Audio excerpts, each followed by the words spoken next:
Well, here I am in Rhodes. This is my first opportunity to get out in the sun, and it is blisteringly hot.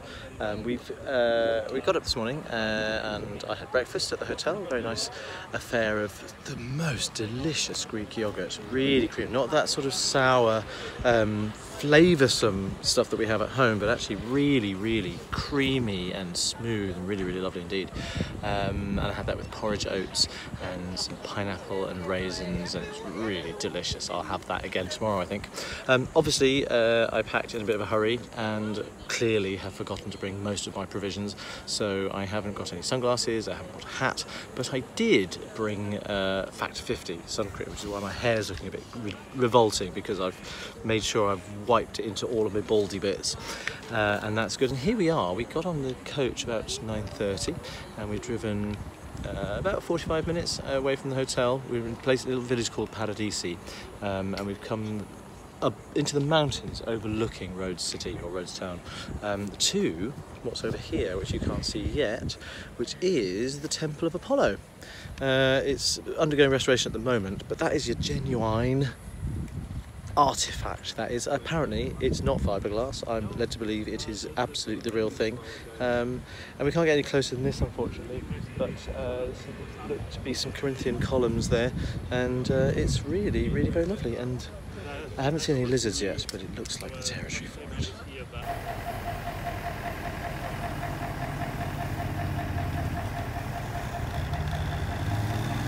Well, it couldn't be much quainter here. My face looks a remarkable shade of pink already, but it's not at all. It's just looking odd in the in this light.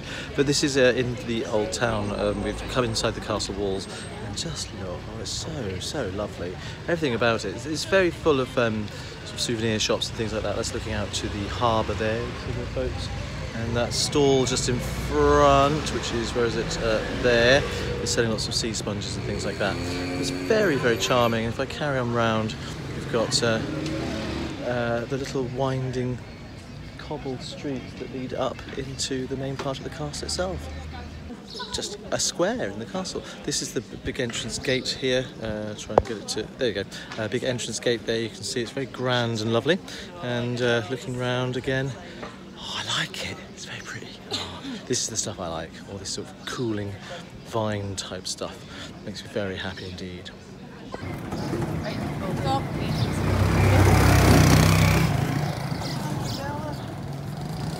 Can't stop the post. We've taken the opportunity of buying a combined ticket for 4 of the museums. This is the Archaeological Museum, and I'm here in sort of the main cloisters area.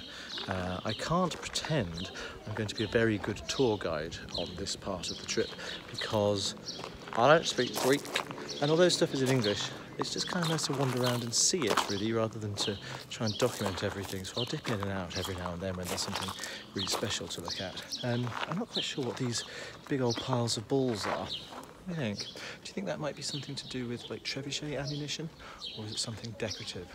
I'm really not sure at all. Wave hello, Aileen. Hello.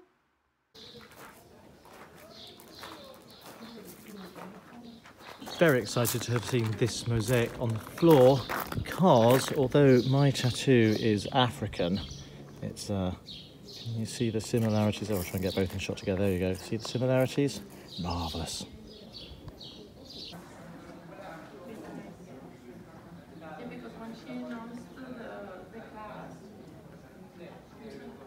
"450 years BC.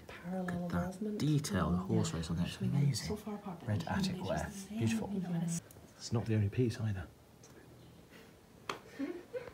Those Greeks, they had a bit of a sense of humour, and they had a bit of a sense of what was sexy. Look at what's going on here. All sorts of things happening here.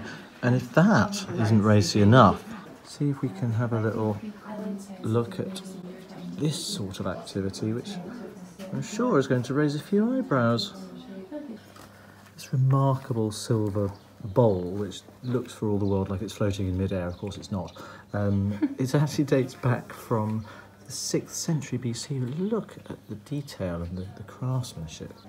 It's almost impossible to believe it's as old as it is. If you look at the glaze work on his bottles, beautiful stuff. Then of course everywhere I went I was seeing things that made me think, look, squares, that's a double knitting charge if ever I saw one. This would make a fabulous scarf end or something like that, don't you think? And who could that be? There in the fireplace. I think that might be Lise from Trelease, looking for some flue powder, no doubt. But who was it who found the flue powder and got whooshed up the chimney? That'll be your friendly neighbourhood Sockmatician right there. And you thought Barbie at 50-something was particularly doing well for her age. Look at this, this doll, dating back 400 years BC, has jointed arms and legs. That's extraordinary. And once again, the childish nature in me can't help smirking and sniggering at this chap, who seems to be incredibly well endowed. I'm not going to make any excuses for myself. I got completely obsessed with all of the penises. Knitters definitely going to knit. I asked them to get the knitting out and show us some stitches, so of course they did. This is the upper level of the castle of the Grand Masters of the Night. Grandmaster of the Knights, yeah. The Knights Templar, I think, it's something to do with that. But it's just so beautiful. We've got all sorts of different carvings here. This is, I believe, a 12th century castle. It's certainly medieval, so it's not ancient Greek, but it's built on Byzantine foundations, and there's bits of the castle and bits of the old town, certainly, which are Moorish, Roman, Greek, and Byzantine. I think that's the sort of the main cultures and civilizations that have had influences here. But if you can just see, aren't I the luckiest person in the world to get to come here and teach some advanced knitting techniques? It's preposterous, really. I'm so lucky, I'm jealous of myself. Here's our liony friend. He's rather marvellous. It's a shame he's losing a lot of his both forelegs, but he may be losing his tail. But there's one thing he's certainly not missing out on. I have to say, I'm really rather enjoying everything that Rhodes town has to offer. Look behind me here is an enormous tree which is shading this beautiful restaurant behind, and then if you look behind me up this way, going up towards the top of the hill there, it's all really nice and very hot.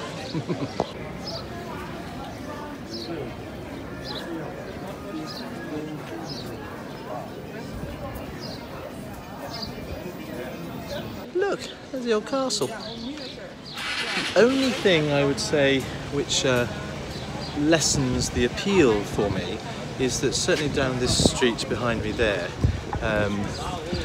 everything is catered to the tourist market. So although obviously I'm here as a tourist too, I'd rather see something a little bit more traditional at times than just leather bags and metaxa and all that kind of stuff. There you go, mate. Off he goes. And here comes the doggy. Here he is. Where is he? Here's the dog. I couldn't catch him on camera. Scarpered. Big black dog. So yeah, it's kind of, it's a little bit. Do I use the T word? Bordering on the tacky. But obviously I understand that this place exists because it's beautiful, and therefore tourists have come, and therefore it manages to sustain itself through the tourist market. So it's kind of a necessary evil, really. It's a little bit of a shame, but it doesn't take away from the sort of quaint beauty of the place, which is definitely not to be sniffed at. Behind me you see the castle. It looks very, very English. For all the world, a bit like Windsor Castle. There's a lot of influence by the Knights Templar here, who apparently sort of crusaded in and sort of built over all the Moorish stuff that was here before. So everything's been sort of added on, because it's very interesting to see that behind me looks so English, and then this side, something that looks very, very Moorish. It's this strange mix of the different cultures coming together. It's a really interesting aesthetic. Can there be many things in life more beautiful than a beautiful stone archway leading out to Asia blue of the sea surrounding Rhodes. Matches the sky beautifully. It's just ridiculous.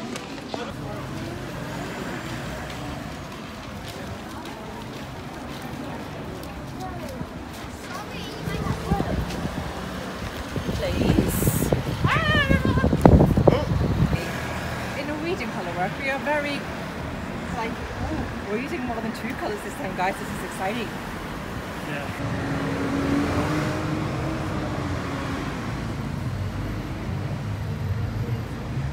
And that over there, that's Turkish.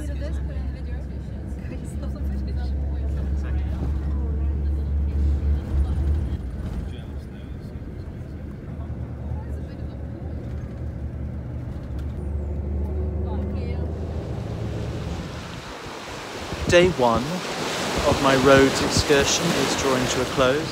Splashed here. I can definitely think of worse places to come and spend an evening. I am in a seriously idyllic little beach, which is not far, maybe a 5-10 minute walk from the hotel. It's absolutely gorgeous. As you can see, it's a rocky beach, pebbly beach, but if you get just out into the water where I was swimming a little while ago, you get beyond the pebbles and onto a sandy bed. It's really, really lovely. I've actually come back here on my own. God. I came down to the beach with Ellie and Lise and several other people. How many of we were? About 8 of us here altogether. We came swimming, having come back from Rhodes City earlier on. And Rhodes, I think it's called Rhodes Town actually. And the reason my face is dark is because I want you to be able to see this. If I look at my face, then that's it. Well, you know, put me in the dark. How about that? And you get to see the sun glinting on the water.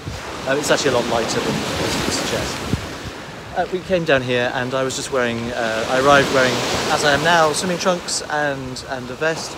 And I brought a towel and flip-flops, and we went out for a paddle, and of course I left everything in my pockets here because these are my shorts, but they're also my swimming trunks. So I put my phone and the charger I was carrying with it, and my hotel key and my towel, and wrapped it all up and put it on the beach. We got out of the water, and I picked up my towel, put everything in my pocket, or so I thought. Got back to the hotel, and because there's only a few meters up that little road there, so up to the main road, almost, you don't need to know where it is. Anyway, over there somewhere, about 10-15 minutes. So there's probably about 20 to get back because we were ambling and chatting, and Ellie and I were having a really, this is Ellie, this is going to be Ellie. We were having a really lovely conversation about all kinds of different things. And it was really charming and sweet. And I got back to the hotel and we said, let's congregate around the pool with some knitting and have a nice time. I am getting splashed, these waves are coming in, I think. And I went to my room and went, where's my hotel key? Turned out my pockets, and yeah, that really got me. I'm going to show you over the top of my head. Let's have a look and see if you can see my back. Which way around can you do it? You'll probably get a chance to see how wet I'm getting. Can you see? There it is, there's a big old splash.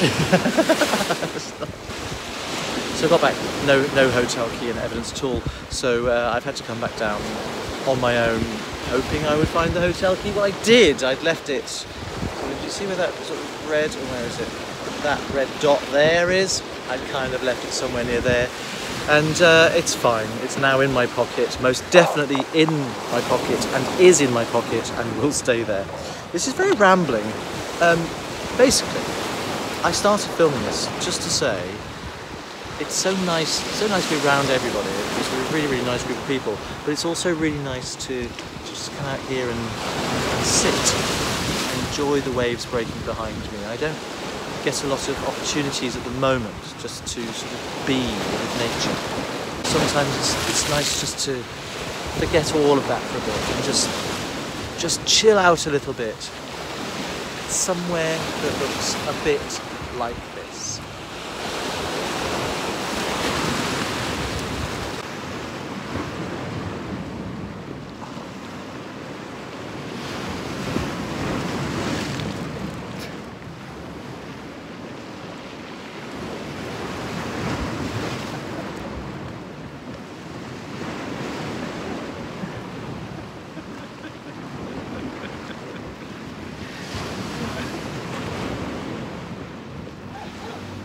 And here's the view from my little balcony. Straight over those palm trees, straight to the sea. Oh, lovely. And here I am on my little balcony. It's bijou, it's compact, that's certainly true. There's a chair, a table, and a little stool to use as a footstool. Perfect knitting place, really. And swinging around, there we have palm trees and sea and the sunset.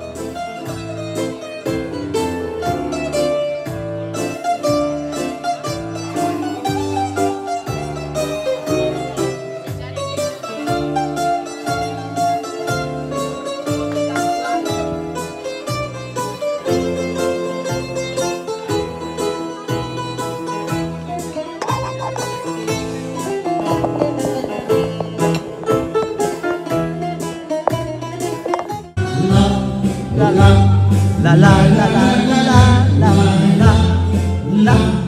la la la la la.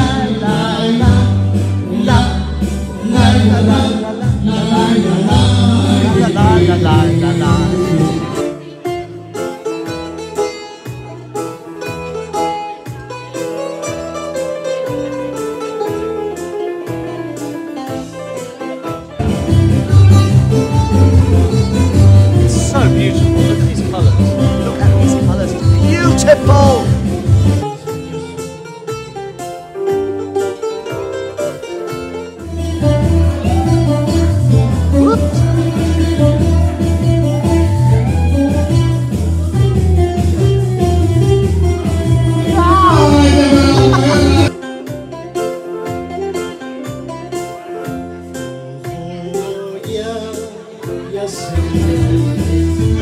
Look, it's growing, it's growing, it's growing! It's blue!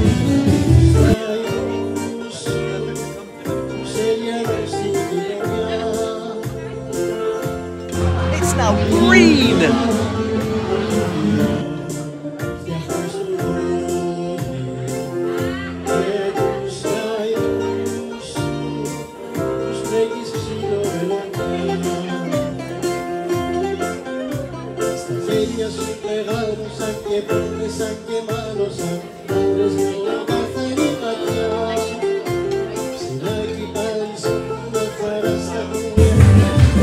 This person had complained.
Yeah, and really randomly as well, just, so it's not through every...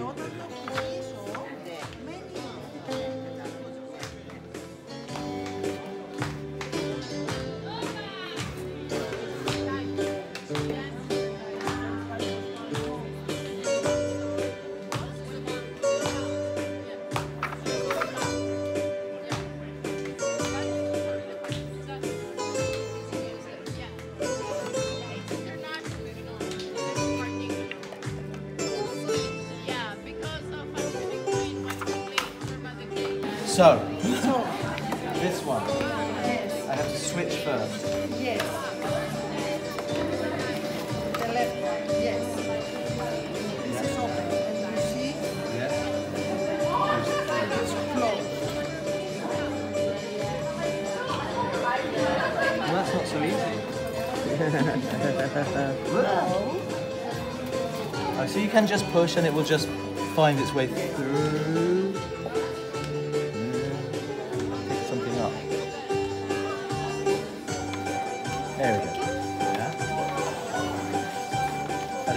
my foot. It's not like a car, is it? I'm not going to stall the loom. And how tight do I need to pull? I do the same. Pull, pull, pull. Keep going. Ah, no slack at all. More. More? So it starts to pull in. Harder. And then switch. And then pull again.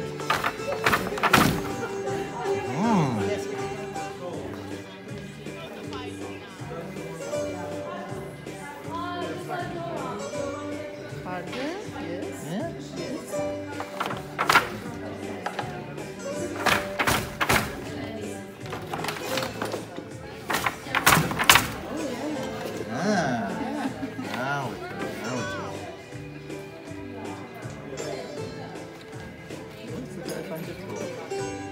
My aim is terrible. We noticed. Chambermaids have said the same thing. You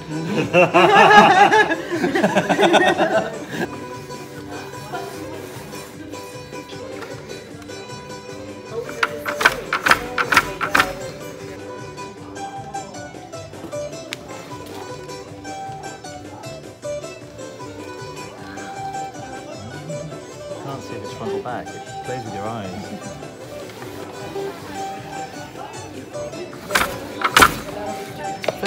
Yeah, it's hard work. Okay. That's not enough, is it?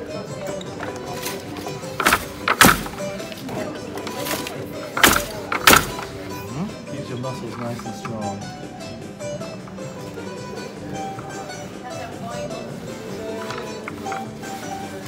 Thank you so much for letting me have it. I really wanted to have a go and I didn't. We also had a little visitation from a bat in the hotel.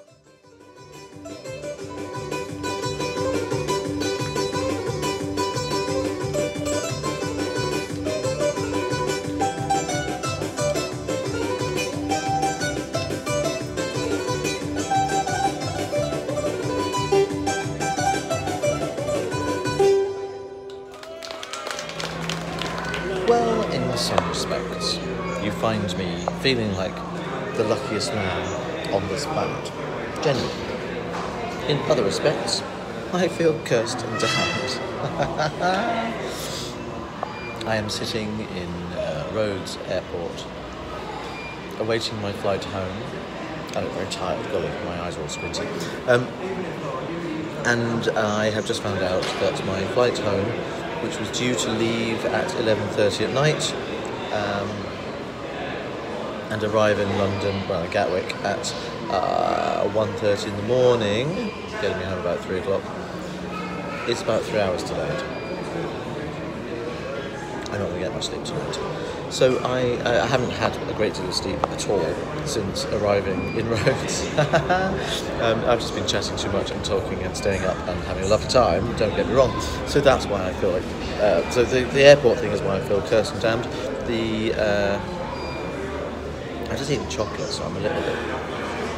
Sorry about that. That's why I've got no filters or boundaries, as well, you know.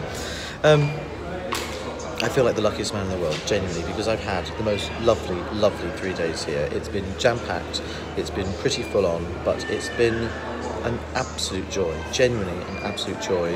John Glen, BeardyChiel, as you all know, has put together the most wonderful group of people. Knitters always are, you know, it's just lovely. The most wonderful group of people, but also the most wonderful hotel. I can absolutely see why he wanted us to come back to the Rhodian Sun Hotel, which is where he and his lovely wife Janet had their holiday last year, and what spawned the whole idea of doing this in the first place. It's run by a family, and the 3 brothers and their parents run the whole thing, and it's just absolutely lovely. It's quirky, it's idiosyncratic, and it's run with love. It's Stavros, George and Nico, and they are the most wonderful, loving, caring, welcoming, kind, gentle, laid-back, gentlemanly men I've think I've ever met. They're all wonderful, and I adored every one of them for different reasons. They're all just fabulous. The surroundings are beautiful. The weather's been hot today. So going through the week, it was supposed to be a week. I've been here for 3 nights.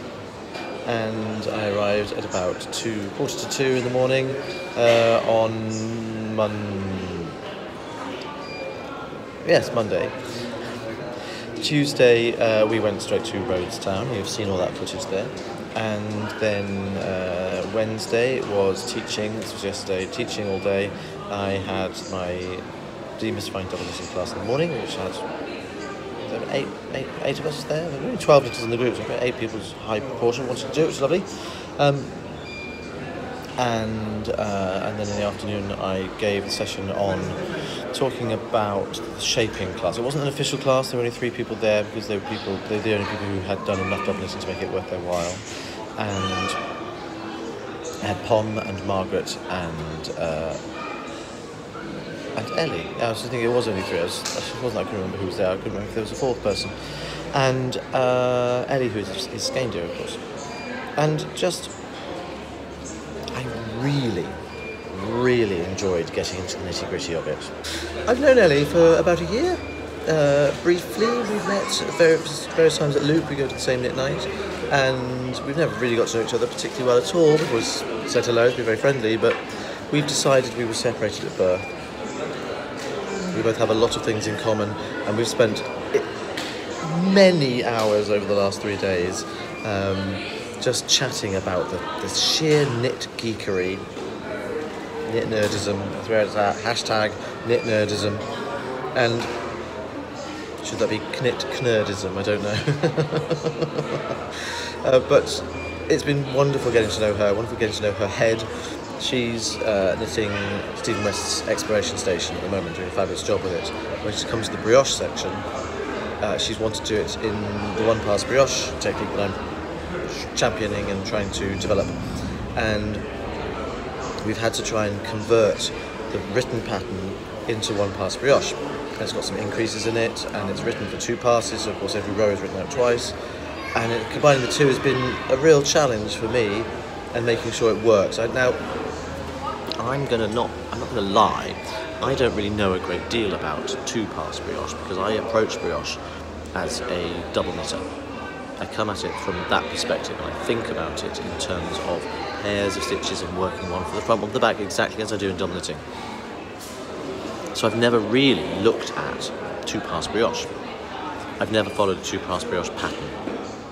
So it's kind of been an alien language to me, and yet what I've been doing is trying to convert this alien language, translate it into a language that I understand, that I can then tell Ellie what to do. The other thing that's weird about it, obviously it's a paid for pattern, not going to give anything away, but it has a I-cord edge at both sides. It only uses one of the strands of yarn, so trying to transition from the I-cord into the one-pass brioche has, particularly when the first thing you do is an increase, it's given me a few sort of scratchy head moments. I've loved every second of it though, and we've managed to sort of figure it all out, which is great because it's helping me develop the technique of OPB and sort of cement more knowledge in it. And because there have been a few errors that have happened along the way, I've been fixing those for Ellie or helping her to see how to fix them. And I've learned much more about the structure of brioche, certainly one-pass brioche and how it works. It's been very, very, very fulfilling and very exciting for me. Anyway, moving on from that, today was my Strantasia class, the second of hopefully many. I really enjoyed it. Everyone sort of worked really, really hard. I had, was it 7 people, six people and me, and they've made their phone cozies. 2 people have finished them, and Mari is changing hers into not a phone cozy but into a little preemie hat, which is lovely. And it's all cotton, so it's not all the right stuff. Fabulous colours. Here it is. And it's just, that was very charming and lovely. And then Benedicta, who who wasn't able to take the shaping class yesterday, she asked me if I would talk her through some of the concepts behind decreases in double knitting, because she'd taken the beginner's class in the morning and really liked it. I like the way her brain works, so I spent an hour talking her through some stuff that we cover in the class, so it was like a private one-to-one, which I really, really enjoyed doing. And then a group of us got into the minibus that the hotel owns, and Stavros, no, was it Stavros that drove us in? I think it might have been George, I can't remember, I'm very tired. Drove us into a town, I don't know what the town was, but we went and had a lovely, I had a chicken souvlaki, which is like a kebab, but all wrapped up, and it's with lado pita. Lado pita is oil pita bread, so it's like an olive oil bread. Kind of like a cross, it felt like a cross between a pita bread and a focaccia, which is of course Italian or Greek. Now, the big chicken in it, was all wrapped around with chicken and fries in the wrap, amazing. And it had tzatziki and raw onion and salad in it as well. It was absolutely delicious and very reasonably priced. And that was lovely. And then we wandered around, went to the supermarket, and I bought this chocolate, 70% cocoa, really, really nice. Now, Phil and Eleni, hello to you both. Phil and Eleni were so lovely and gave me this little emergency ration of chocolate when I arrived. It had lots of little pieces in it. My favourite of them all was dark chocolate, which was 70% cocoa solids. And when we went into the supermarket, I saw a brand which was called Lacta, which is a milk chocolate, Lacta obviously, and I couldn't remember I recognised it as one of the things that they'd given me in my little bundle. I couldn't for the life of me remember what this brand was, and I still can't, I don't know what it's called at all. But I said to Eleni, I said, come on, Eleni, come on, can we, can you tell me what this chocolate was? I said, it was a dark one, it was a tiny little bit, it was delicious. So she said, oh, it's here, and she pointed straight to it. So I got this. I've eaten most of this, down to where my finger is now. That's why I'm salivating now. But I had two, I bought two, one for me and one for Ben, and I have had to take it out of my hand luggage, which is down here. Oh, I can't see it, there's out of my hand luggage, and put it into my hold luggage, because with this delay, I knew I'd just sit there and eat it, which I'm trying not to do. So it's, and then we sat and had a little coffee time, and this is not flattering lighting, but I know I've averaged about 4.5 hours to keep a night here, and for that I blame various people. John Glen is one of the people I blame for getting here in the first place. Ellie is one that I blame. Who else do I blame? I blame Lise Condi, who is obviously Trelise, the dyer. And she and I have had so much fun. So much fun. She's one of the Lise I adore. You're one of the most vibrant people I know. So if you vibrate with life, and you're beautiful, and you're such a sunny personality, and I love you so much. Last night, I should have said, last night after dinner, John had arranged a little scavenger hunt for us. It was a little scavenger hunt where we had to answer questions. We had to answer questions that he'd set for us. We were in teams, 4 people in our team. We had to answer questions and run around and collect bits and pieces that he'd hidden around the hotel. And one of the things we had to find was a green wheel. It's a wooden disc about this big and a hole in it about that thick. And we had to find that. Answer a question, I can't remember what the question was. Oh yeah, we had to find George, one of the brothers who works there, and we had to he had green wheels where he works. Well, that night he was working in the bar, so we had to go to the bar and find George, and they'd hidden these green wheels. There were 9 of them, and we could, oh, there's one. If you pointed at it, he would give it to you. So we found ours quite quickly, with 2 per team. And I don't know why it was 9. And then question 2 was something about the Westminster door knocker, something about Colossus. Well, I knew what Colossus was. I was thinking, the Westminster door knocker, is that Black Rod? Was Black Rod, I was absolutely right. And we ran off, and under a statue of Colossus was some black chopsticks. So they're like a black rod. So then, of course, we had to go and get some string from John himself. We were thinking, what's that all about? Disc with a hole in it, chopstick, piece of string. It's a drop spindle. So we had to assemble this drop spindle, and we were given some Corriedale fibre that John provided for us, and we had to spin. In our teams, we had 2 spindles of 4 of us. I was with Ellie, and we had... I'm so tired, I can't remember who else was on our team. Pom, and...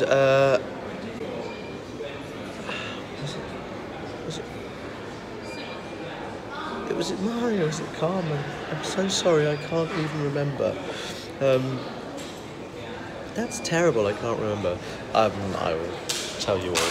So we had the 4 of us, and we had 2 spindles each. So Ellie and I was working one. I was drafting at the top, and she was frantically spinning at the bottom. We had to spin enough yarn from this fibre to span the swimming pool. So we had to have one person standing at one side of the pool, one person at the other side, and we had to walk in tandem down the 2 sides of the swimming pool, holding and stretching our piece of yarn across the swimming pool. That was our challenge. When we'd done that, when that had been verified by John, we had to run back in, and we had to pick up a piece of paper which had a name of an animal on it. And we had to knit that animal using the dreadful, thick and thin, lumpy, bumpy hand spun that we had just hurriedly spun in seconds. So we were given the giraffe. So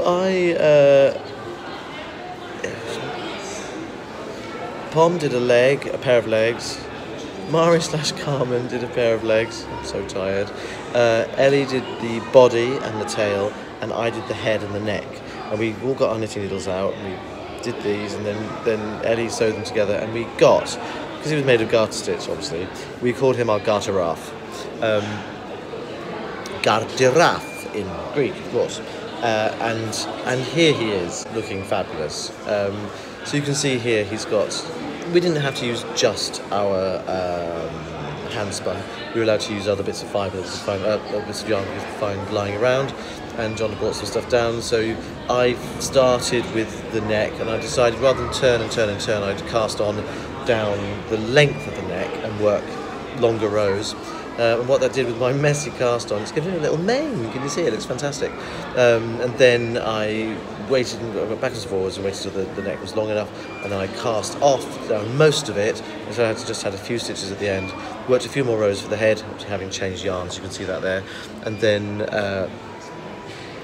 I sort of did some decreases to give him a nose, and then Pom. No, it was Mari/Carmen. Mari/Carmen. It's awful. I'm starting to think it's Mari. It was Mari. It was. It wasn't Carmen at all. It was Mari. Mari, I'm so sorry. I'm very, very tired. Ellie and I had most of the hand spun between the two of us, all of it. In fact, we started at one end. She started at the other, I started at one end, and we were literally knitting these 2 pieces, seeing who got the most. We just met in the middle, like Lady and the Tramp eating their spaghetti. It was brilliant. And our garter has come home with me, he's lovely. So much fun was had, and again I went to bed about 2 o'clock in the morning, 2:30, it's ridiculous. And then this morning was the Strantasia, this afternoon to town, and then back for dinner and goodbyes, and here I am. So I can't thank John enough for putting this together. It's been truly, truly wonderful, and I've loved every second of it. It's a shame I've had to cut it short. I was supposed to be here till Monday next week, but it's Thursday night, I'm flying home. I've got this horrible delay. I'm thinking now I've filmed this, I'm going to have a little sleep, because you can see I'm absolutely banjaxed. And I will hopefully sleep. I'll set an alarm for about an hour. Hopefully find out a bit more about what time I'm going to be getting home, and I shall sleep on the plane. I wanted to do a lot more knitting today, but I'm really tired. I may not knit. Don't judge me. So this is a very tired, a very sleepy, and a very happy Sockmatician, very content Sockmatician, signing off and saying thank you to Rhodes, thank you to John, and to everybody else, and everyone else who I haven't mentioned yet, just everybody. I've thoroughly loved it. Well, it's now 3:20 in the morning, and we still haven't taken off. It's been a bit of a horrendous delay. I've been trying to sleep in the airport as much as I can. This is sort of the time I should have been landing at Gatwick rather than taking off. We haven't yet pushed back from. We're about to do takeoff now, but we haven't pushed back yet, so we're still at the gate.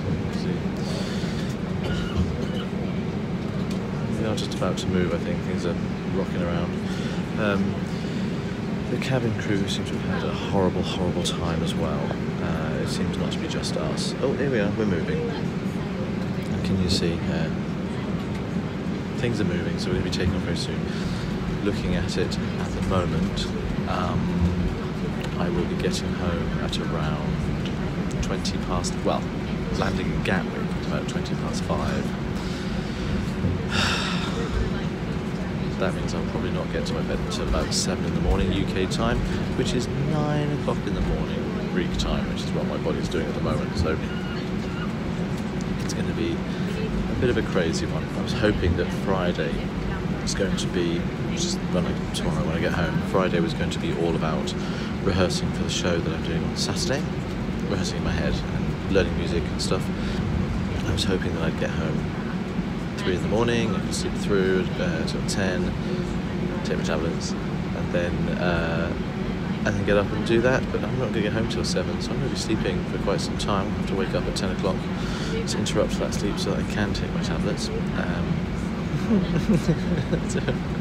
then I'll go back to sleep until whenever. Usually on a flight like this, I enjoy the guilt-free knitting time. At the moment, I'm working on my slideways scarf, which I do love, and I'm working out new ways of doing yarn overs all the time. I think I could improve the one I was talking about on the podcast last time. Part of me thought I could edit this. There we go. Part of me thought I could edit this. Looks like we're about to go. Part of me thought I could edit this little mini podcast together on the flight, or knit, or learn some music. But actually, all I'm going to do is try and sleep. I think that's important because with a big show on Saturday, I absolutely need to get my rest because this voice is tired. It's down in my boots. So, oh yeah, things are ramping up. We're speeding up. So it looks like we're about to take off. And the jet's kicking in as we speed off down the runway, and here we go.